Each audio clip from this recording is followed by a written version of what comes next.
Braces जो होते हैं ये 2 तरह के होते हैं। एक होते हैं फिक्स्ड ब्रेसेस, जो दाँत पे ऑर्थोडोंटिक्स जो होते हैं वो दाँत पे फिक्स्ड ब्रेसेस लगाते हैं, जो जब तक वो ट्रीटमेंट चलेगा वो ब्रेसेस वहाँ लगे रहेंगे, वो उसमें डॉक्टर वो ट्रीटमेंट करते हैं, आगे-पीछे जो होता है वो करते हैं। और एक होते हैं रिमूवल एप्लायंसेस होते हैं, जो उसको पेशेंट को हम लोग वो बना कर के दे देते हैं और वो पेशेंट उसको खुद से निकाल लेते हैं और खुद से लगा लेते हैं।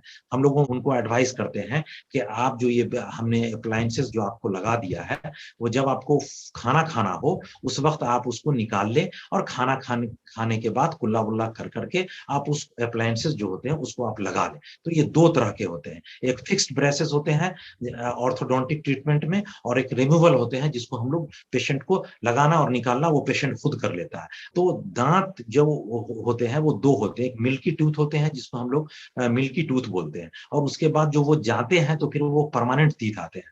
जो परमानेंट टीथ आते हैं, वो जब 20 दाँत आ जाएँ, आप गिन लीजिएगा मुँह के अंदर, तो वो एज होती है आपको 12 साल, एट लीस्ट आपको 10 साल के बाद आपको एक्टिव हो जाना है। 10 साल के बाद आप डॉक्टर के पास चले जाइए, वो आपका देख लेंगे कि वो दाँत आपका कितना आया है ना? वो मिक्स्ड डेंटिशन का एज होता है, वो एक मिल्की टीथ जाता है और परमानेंट टीथ जो है वो आता है। तो वो डॉक्टर देख के आपको बता देंगे कि आपको 6 महीने के बाद, 1 साल के बाद वो आपका दाँत वो आ जाएगा, उसके बाद आप उनके पास जाइएगा। वो जब दाँत 28 दाँत, 20 दाँत वो आ जाता है, तब वो डॉक्टर वो ट्रीटमेंट शुरू करेंगे। आपको 10 साल के बाद एक्टिव हो जाना है।